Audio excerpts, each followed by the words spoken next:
You are welcome to my channel. Thanks for visiting. Today is all about syphilis in pregnancy. Without further ado, let's go. Note the following. Cases of pregnancy and syphilis is rising, just as congenital syphilis cases now is not declining. The effects of syphilis in pregnancy are quite devastating. The causative agent is a bacterium, a spirochete, but to be precise, it is Treponema pallidum pallidum. Many people will be familiar with Treponema pallidum, but Treponema pallidum has 3 subspecies. So we have to be precise when it comes to the causative agent. Treponema pallidum pallidum is the subspecies that is responsible for syphilis, because another Treponema pallidum endemicum is responsible for Bergel or endemic syphilis, while another Treponema pallidum bettenii is responsible for yours. So as of today, what I'm dealing with is Treponema pallidum pallidum, responsible for syphilis. Epidemiologically, I don't need to waste my time here. Syphilis is found worldwide. The risk factors, if you click on this very link, that will take you to the associated risk factors. Now, how will a child yet unborn be infected? The mother could be infected through blood transfusion, sexual intercourse, or contact with any exposed lesion. Just exposure to lesion containing Treponema pallidum pallidum could serve as the route or sort of transmission. And that would be by having the contact, Treponema pallidum pallidum having contact with the membrane of the new host, or just a cut in the skin and then be able to penetrate into the circulatory system of the host. So when the mother has acquired it through any means, then the fetus will become infected by vertical transmission. The incubation period is expected to be between 10 to 90 days, but mostly within 30 days. But if there's a large Treponema pallidum pallidum at once, the incubation period can be shortened. The vertical transmission will be from placenta and to the circulatory system of the fetus and also the amniotic fluid. But we should note that the Treponema pallidum pallidum can be in the mother for years, and she will keep transmitting it to her offspring. At childbirth, there's that likelihood of transmission as well. And also, if the newborn is being breastfed immediately and the canker is on the breast, then it's possible, through that means also.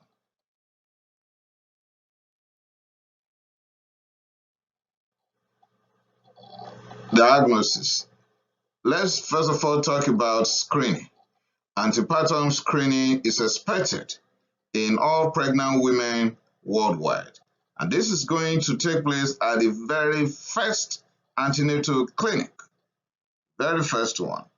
But if the woman is of high risk group, we will then do it again between 28 and 32 weeks gestational age, and also at delivery. If we are not sure of what has caused the stillbirth in these women, in the previous pregnancy or pregnancies, and the woman has never been screened before, then we will have to screen even at delivery. Let me explain. If this woman had not attended any antenatal clinic, but the history is right there that in the past she had stillbirth, even miscarriage. We don't know the reason, or even neonatal death in the past, but she has not been screened in this very pregnancy right now, and she's at the point of delivery. We will still screen at delivery today.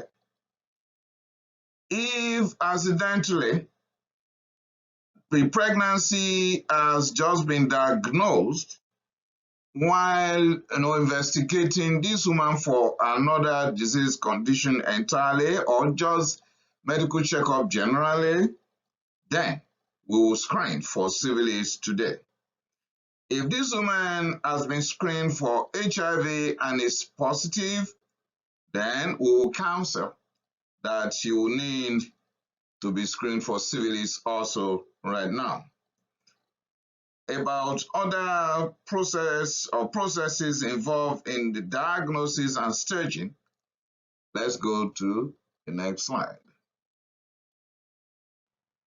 Okay, if we have screened this woman and she's positive, she has syphilis, and we want to know how far it has affected the fetus, or this is a woman we've never seen before, and the status, whether positive or negative for syphilis, is not known.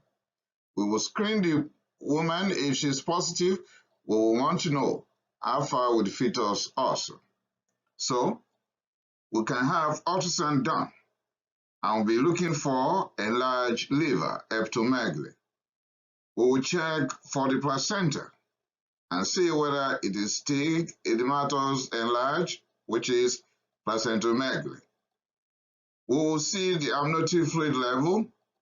It's likely going to be more than expected, polyhydramnios. We'll check for eye drops. And of course, take blood sample to know whether we are dealing with anemia or not. This could be done at gestational age of 20 weeks and above. The ultrasonographic diagnosis in fetus that we've just talked about is not specific for syphilis. Okay, now to make diagnosis of syphilis generally, please kindly click on this very link, because I don't want to waste your time going through all the different serological investigations, non-treponema, treponema, dark field, and the rest. When you click on this very link, you will get all the pieces of information on how to make accurate diagnosis of syphilis generally. For signs and symptoms of syphilis, please kindly click on this very link. This will take you to a full presentation on signs and symptoms of syphilis. Let's go through the summary of possible effects of syphilis in pregnancy before birth, while the fetus is still in the uterus. There may be spontaneous abortion or miscarriage, or if that is not the case, the fetus is growing, it's not aborted, there may be intrauterine growth restriction or intrauterine fetal death. But the baby is out of the womb, well, there may be preterm labor and premature birth. In fact, the product could be stillbirth. What about the baby that has been delivered? Well, there may be neonatal death, and to those who will not die within the first 28 days, which is neonatal death, that may be congenital, features. Effects or features of congenital syphilis. So congenital infection will give us congenital syphilis with its features later in life. Because I've made mention of congenital syphilis, I know that we cannot just keep that. We need to go into details as per congenital syphilis. So this link is provided to lead us to congenital syphilis. Kindly click on this very link to get more info on congenital syphilis, already published by me. Now, as per the treatment, please kindly click on this very link to lead you to the treatment of syphilis generally. But let me add some other pieces of info to this very one. Here, syphilis in pregnancy, if you treat the mother, the expectation in almost 98 to 99% of the times is fetus will be fine. But in 1 to 2%, it may not be so. Also, no tetracycline here. And don't give ceftriaxone close to delivery. Ceftriaxone has the capability of liberating bilirubin from the albumin and giving us jaundice. And there's a weak recommendation for the use of erythromycin and azithromycin. But the penicillin that is our best friend might be a big problem in people with allergy. And if the capability for penicillin desensitization is not right there, then you can make use of ceftriaxone, azithromycin, and erythromycin, but not tetracycline, not doxycycline. Finally, there is eczema reaction becomes a problem that we need to be aware of when we're treating anyone with syphilis, particularly a pregnant woman, because of the effect on the fetus in utero. So kindly click on this link and I will take you there. With that, I've come to the end of this presentation on syphilis and pregnancy. It is pretty important that all pregnant women worldwide should be screened for syphilis, because the effects of syphilis in the unborn child and even after birth could be too enormous. Thanks for listening. Please remember to subscribe and remember to share this on your platform.